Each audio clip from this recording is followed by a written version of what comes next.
Well, hello there, folks. It's Ron Howard, Extreme Sequences. Yes, I promised I would do a behind the scenes of my Halloween show, and I will fulfill on that. And let's just take it all in. There we go. There's the house. The house that's given me grief this year. So, let's start with the controllers, and then I'll walk through each component, and I'll try not to be long-winded. There's my Tune 2 sign running. Isn't that cool? There's me walking into it. No! I have several controllers that I use in my show. But the heart of my show really is the F48 by Falcon. And I like this controller because it allows me to branch out to receivers so that I can put them in places that I can tuck away, like this guy up here. This is a Falcon receiver up there. Let me see if I can get a good angle on this for you. And inside there is a 400 watt power supply. It's 12 volt. I run almost everything 12 volt. And there are 4 outputs. None of these are being used right now because that is for the props that cover the garage for Christmas. Right now everything's kind of Halloween.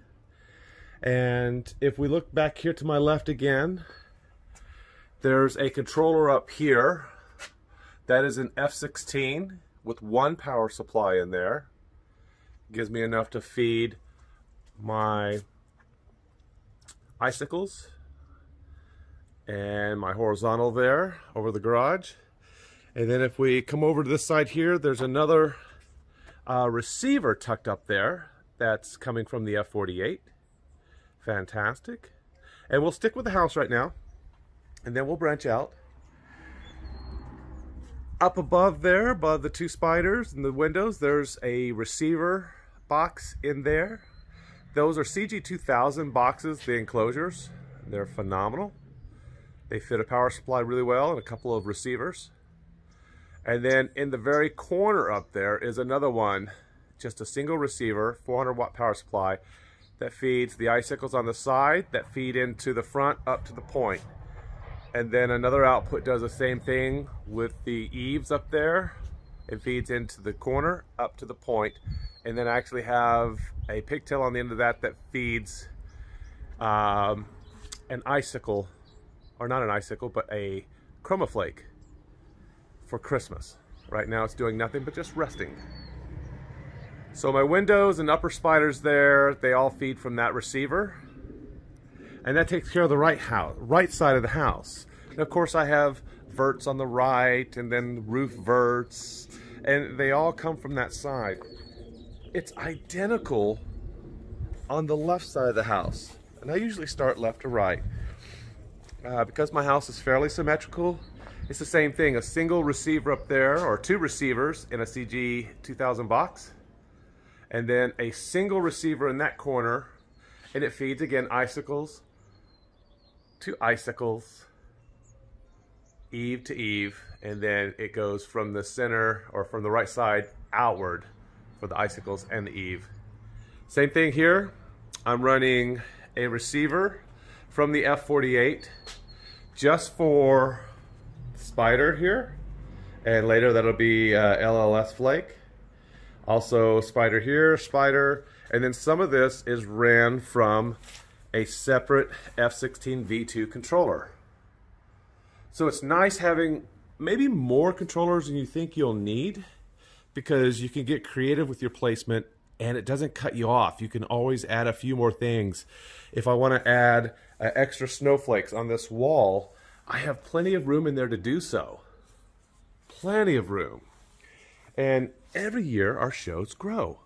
So it doesn't make sense to cut yourself off. Let's take a look at the center section before we head to the yard. I have a Falcon F4. So it only has 4 outputs. But for I think $25 you can put an expansion on there. It's a little tiny expansion that plugs into that board.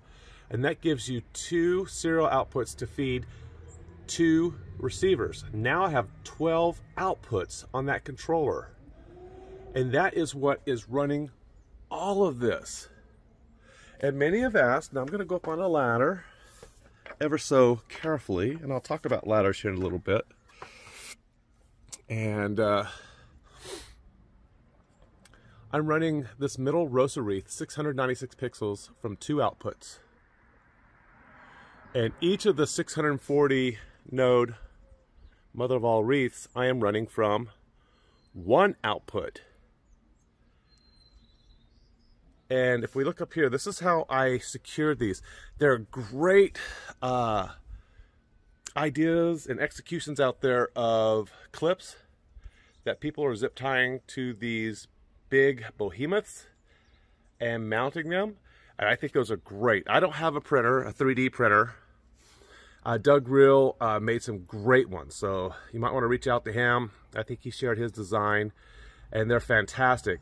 For my application, I don't really need that because I have this decorative grate, and this thing is pretty strong.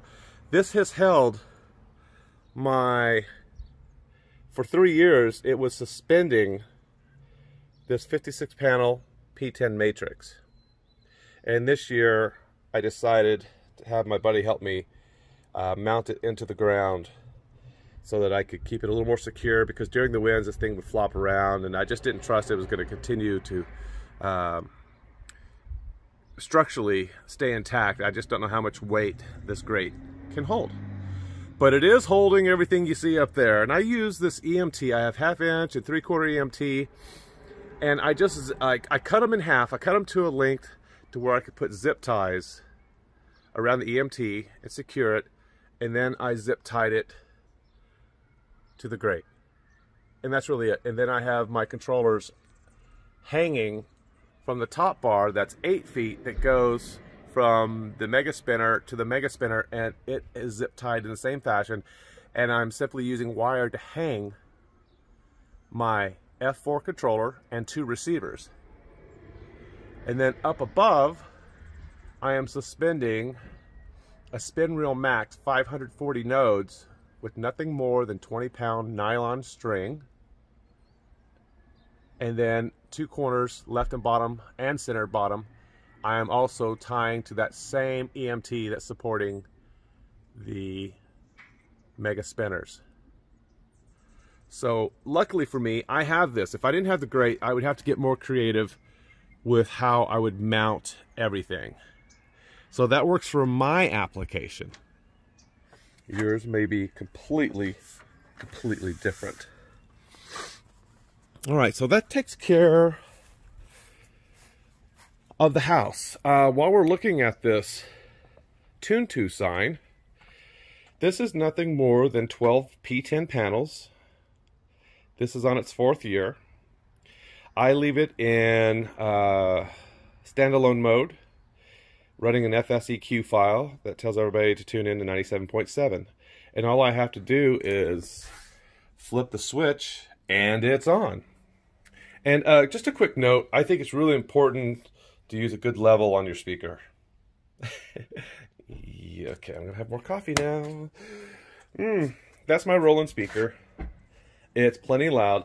I used to use a mixer with it on top, thinking I needed that to make my sound better, and I really didn't. I'm using an EDM transmitter that's super clean, and I am using a sound blaster that you can get from Amazon out of the Raspberry Pi. Look at the fingerprints on that thing. And it's just kind of hanging out right now between my Hunter water sprinkler system. And it simply is taking the phone's output of my speaker system here and going directly in. Now, I bought really expensive cables, and I just snapped the end of the expensive cable a few nights ago, troubleshooting. And so I picked up a cheap pair from Best Buy, and you're not going to believe this. It sounds just like the expensive pair. Yeah. Don't waste a ton of money where you don't need to on things with snake oil. wire is wire to some degree. All right, I know someone's going to argue with me. While we're here, a lot of you know that I was troubleshooting like crazy for over a week, and it was this little guy here that was causing the problems. This is a Netgear managed switch. I have raved about this thing. You'd think I want to marry it. And who would know? Who would think it would stab me in the back? A lot of that going on these days. But it did. And it was creating problems with my network. And it was randomized. One side of the house would work, one side of the house wouldn't. It would flicker. And I've had a Netgear in my office. I bought the same exact one that I have in my office. And that is the ProSafe 16 port gigabit switch, GS116. As soon as I pulled that managed switch out of the equation, the flickering went away and my show's been purring. It's been running great. So all that troubleshooting I did, that's okay. That's okay. I learned a lesson. You can't always trust I'll say a cheaper managed switch. There's some really good ones out there. But for our use, we just don't need it. All right, let's move away from the controllers and from the EDM transmitter that I love and my Raspberry Pi that I'm playing my show with this year. I know, can you believe it? I've talked about Xschedule until I'm blue in the face how I love it, but I'm traveling to Europe for a week and I just need it to work. I need to be able to not think about my show running when I'm not here. Okay, so the yard. Let's look at the left yard. For Halloween, I have some tombstones. They're not placed in the right area. I was trying to get creative and bunch things up, and I botched things up instead. These really should be placed out separately. I'm going to leave them alone. We only have a few more days to go. The pixel poles will stay where they are so that it matches my Christmas. And the point of that is that it looks like it's supposed to during the show. And they may have to change. But these guys were pretty easy to make, and they look great at night. In the future, I may go with a different design. Maybe P5 panel poles. Huh? Sounds pretty cool. And these all run to an ammo build. This guy here. And it looks messy, but it's kind of organized. At least I know. And here we go. And so this is 32 outputs. It's a F16 V2 with expansion board. And this was one of the first ones that I had built. Maybe the second one I had built. With 4 power supplies. Meanwell, 350 LRS. 12 volts. And then I have another one on the right side yard that serves several functions. And for the folks that have grass, if you're not in the Arctic conditions of Michigan or Vermont or wherever, Minnesota, and maybe this would work for you there. If you see this big old patch here, I kind of neglected to raise it off the ground. I learned this last year, and some of you will remember in my efforts to get my controllers off the ground, I punctured some water lines. So I'm a little more careful about that these days. But if you don't want to kill your grass and you live on the West Coast or in an area where grass will stay growing or at least alive all winter, just get your controllers off the ground a little bit. And a great way to do that is these little spikes that you can get. You can see it's all rusted out, but they still work just fine. And you can get these at Home Depot or Lowe's, and you just drive these. You don't have to put them in the ground far. You just want to balance this thing. It's not really going to go anywhere. You can put another one if you want. I don't think the wind will take that off. But what's nice is it has a nice little pocket underneath, and you can tuck some of your power stuff under there. If you have some pigtails that's not protected like I have here, you can at least throw that up underneath. Okay, so just food for thought. Let's see, in my yard here, I will have a mega tree right in this section here. All these mini trees will get turned upside down. People have asked, where's your star? It's tucked away. Oh, Look at a bent. Oh, Rosa. Rosa, don't bend the stars, Rosa. Okay, let's check the next one. Yeah, we're good. We're good. Yeah. And so these will turn upside down and be mini trees instead of the upside down minis for Halloween. Oh my goodness, look at ladders. So John Spiker recently shared a tell-all video about what can happen on a ladder if you take your mind off the ball for just a split second. And luckily he fell from not too far up, but still, it could have been really dangerous. It could have been that could have ended his show this year if he'd fallen from much higher. And everyone here probably knows I'm deathly afraid of ladders, especially that one on the ground there. This one here I'm comfortable with, no problem. This guy here, this big one, this is my neighbor's ladder as well as the one below. This ladder I'm really comfortable with because it's got wide stance for the feet and it feels really steady. The one that makes me more nervous is the one you have to lean up against a house. Because if you've seen any of those YouTube videos where ladders slip out and slide out, I'm not going to tell you how many feet or the safety precautions of ladders. You need to go online and really watch some video content about ladder safety if you plan on going on your house with one. And regardless as if this is upside down or not, I don't know. I talked to my neighbor and he said that's how he bought it. It was built for him, so it's worked 4 years in a row for me using it. And of course, anything really, really tall, he'll come over and fix whatever I need, like the icicle that's dangling. All right, last bit of my Halloween show is this gorgeous Gilbert Engineering 450 node Coro web. Now he's replaced this with a more dense HDPE web. And so I don't even know if he sells this one anymore, but the other web, you know, I think it's gonna be, it's gonna look better. It's more dense. We got swooped by a pigeon. That's awesome. So here's another receiver. This is one of the smart receivers, and you can see there for this prop, it had a different pigtail for the lights.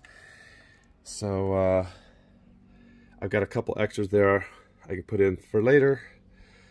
And there's the switch in there set to off and off. Right? And then there's the terminator. Beautiful, beautiful. All right. Pretty simple. And this just runs into the house through my vent, up and over, and it uses one of these flat cables. Now, these flat cables, I've used them 3 years now running, and I've not had any issues, and I know some people have. If I were to do it again, I might go with a thicker twisted pair cable just to make sure, because I've heard some people say they've had issues with these because they're not going to handle interference as well as a nice round twisted pair Cat 6 cable. But I've not had any interference, and trust me, when I thought I was having challenges with my show, I was separating these from power. You can see over here this hot mess of wire management. I thought, oh my gosh, it's never done this in the 4 years. Suddenly, now Cat 6 is not working nicely with all the power runs. And that wasn't it. It wasn't it at all. It was the managed switch. All right, let's transition into my office and we'll take a look at X-Lights and see if we can make sense of it being configured correctly in order to do this correctly. I'll be back in a minute. Alrighty, well, I hope you enjoyed the outside tour of my Halloween show. Now we're at my computer and we can take a look at X-Lights and talk about what I believe is the foundation to a successful show. If you can't get it right in X-Lights, then you're not going to get it right in your show. I'm also a firm believer that you should understand how to use absolute and universal addressing, at least understand the concepts and be able to put it into some sort of practice.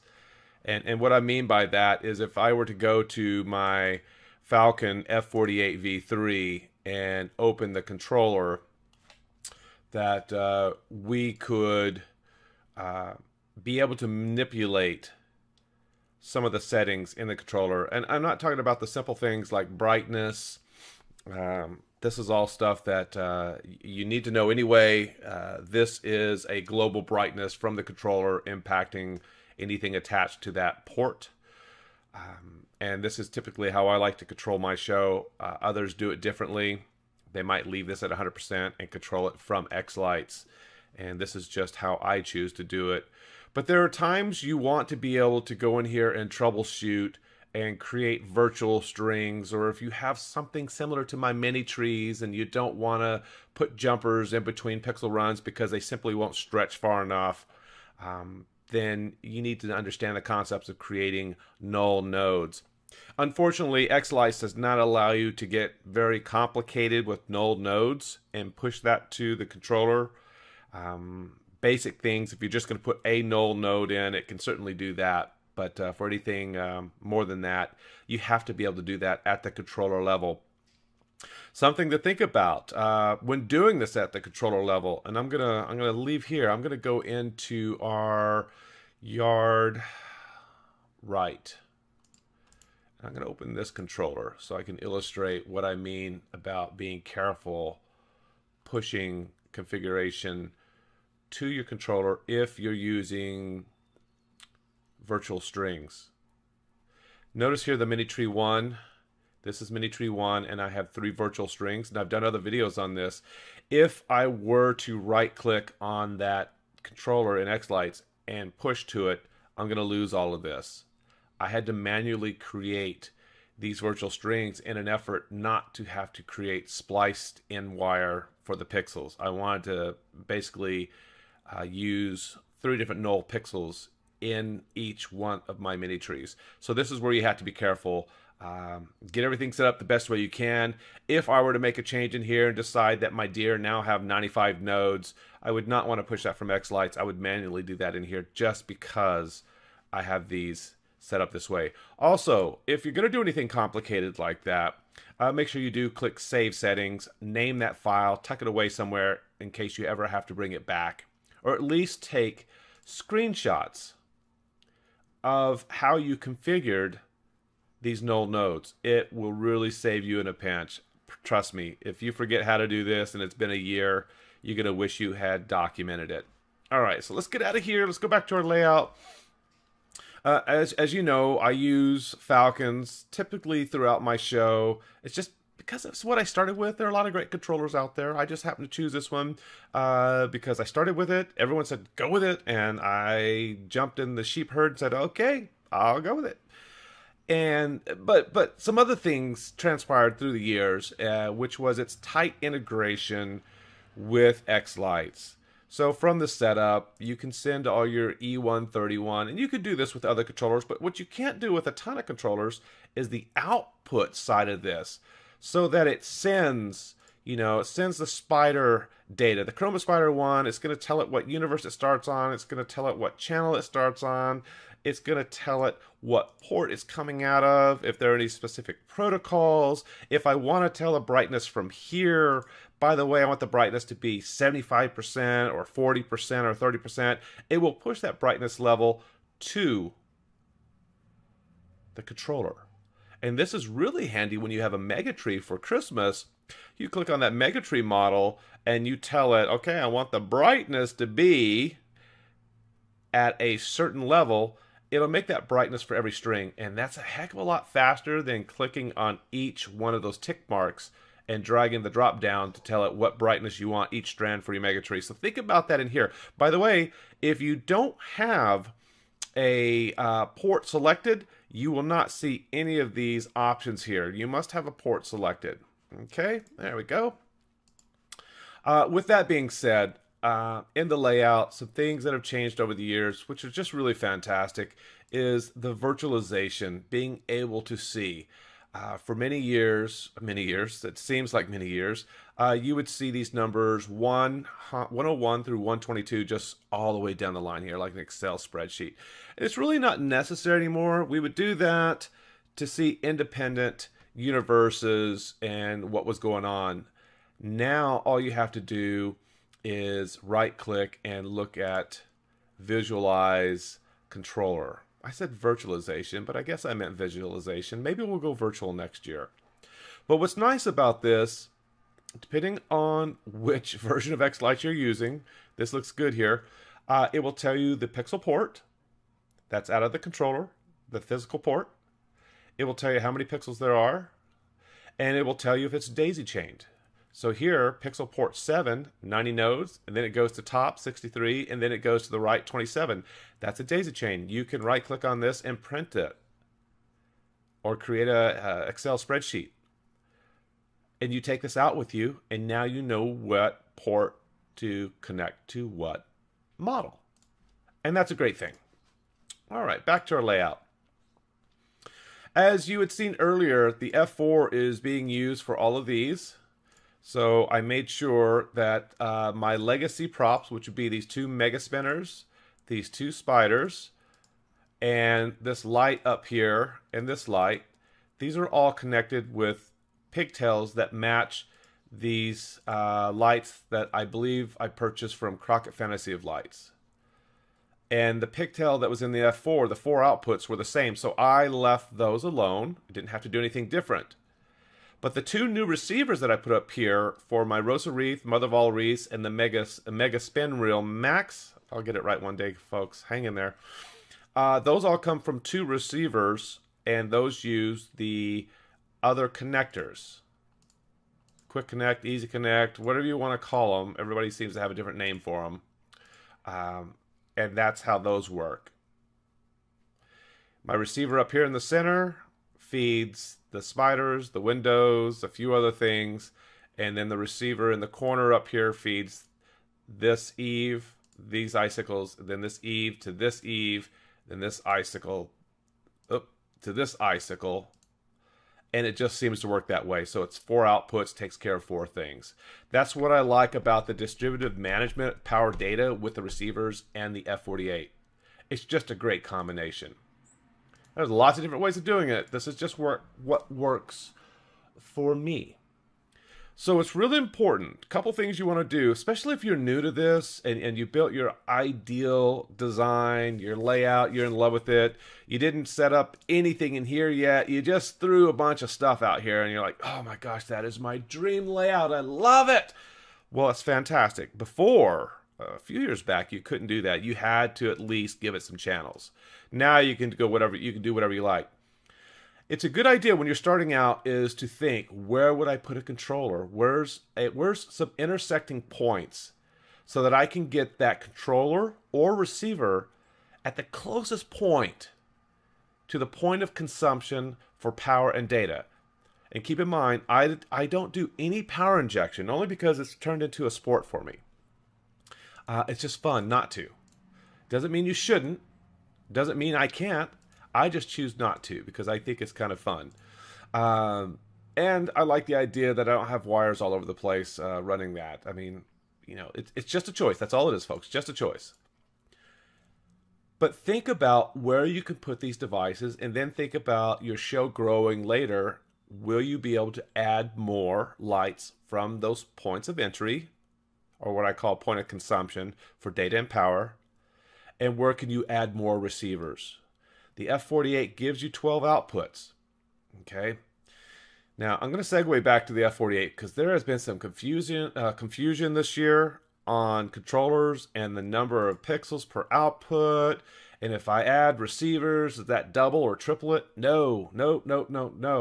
An F48 is a controller capable of running 96 universes. An F16 V3, if you add 2 expansions to it, still only runs 96 universes. An F16 without any expansions, 96 universes. So you're only getting about 16,000 plus pixels out of the box if you pixel pack the hell out of it, right?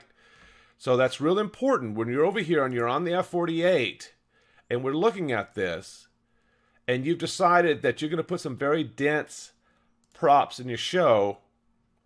You have to be careful, because if I were to put on this first bank, so the first 4 top outputs on that F48 controller, if I were to put 640 nodes on one of these, and this guy goes over to 640 nodes, I've just brought down the values of possible nodes in the second bank and the third bank. There's 4 outputs in each bank. 1 through 4, 5, 6, 7, 8, 9, 10, 11, 12. I think I said that right. Anyway, there's 3 banks. You have to be careful how you manage this. And this is one of the reasons, if I were using the F48 for my ROSA wreath and my high dense props, there is no way I would be able to get 640 nodes out of one output. It's not going to happen, because I have to balance 1024 nodes between each of the 3. That's the balance.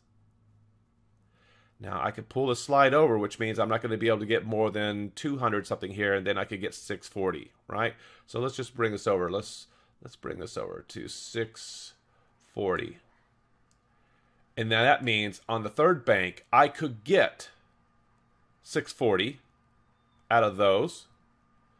But in the front, I've got to decide I can only get, what, 196, 188. So you have to be careful with those. Am I going to save this? No. Go back to my status. Get out of here quick. Don't want to save that. I'll go back to string ports because I don't trust technology. And we're all back. We're all good. With the F4, it's a little bit of a different story. From my understanding, the F4 Falcon controller allows me to get 1024 out of each port no matter what. Not sure why, but it doesn't really have the same restrictions. So if I go to my center house and I click on my open controller, you will see in my string ports that I am running 240, 240, 101, 101, 640, 640. There's no slider up here. There is no slider. So that means if I wanted to, I could run a bunch out of here. Now, remember, the restriction is still 96 universes, right? Is it? Maybe not. But the F4 is an interesting animal in that it gives some flexibility, and I'm only losing, 4 ports. So 12 versus 16 ports, but it gives me more flexibility in the number of nodes I can run without getting any errors. So just something to think about. Also, if I think you should probably run the most current firmware, whether you're using smart receivers or not. This is 2.5.3. The instructions are pretty clear how to do that. Please do this before you put it up on your house. I wish the firmware had been here sooner, but you know what? Everyone has lives, and sometimes it's not ready to be released. It's under testing. So we make the best of it. But if you haven't put things up on your house yet, get this firmed up for your V3 series. That's the F48, the F4, and the F16. And you should be good to go. Let's get out of our receivers. We're back in our layout. I'm trying to think if there's anything else that you should think about here. Be methodical. Take your time. Isolate the issues as they happen, one at a time. If you have a support call, you need help, and say, look, my show doesn't work, you have to be a little more specific than that. Isolate it. Hey, my left spider is blinking when I'm playing a sequence, but it's not blinking in test mode. Okay, that tells me that data and power is getting to your spider, but something's happening from possibly the FSEQ or from the software to that prop, and we have to start troubleshooting from there. And troubleshooting is an entire different video that could take a long time. As any of you have seen some of my troubleshooting lately, it's been a little nuts, and it was all based on one piece of electronic equipment not passing the data correctly to my show. Lesson learned. All right, I hope this has been impactful. I hope it's helped some of you. For the new folks, buckle in. This is an addictive hobby. There's a lot of people that can help with support.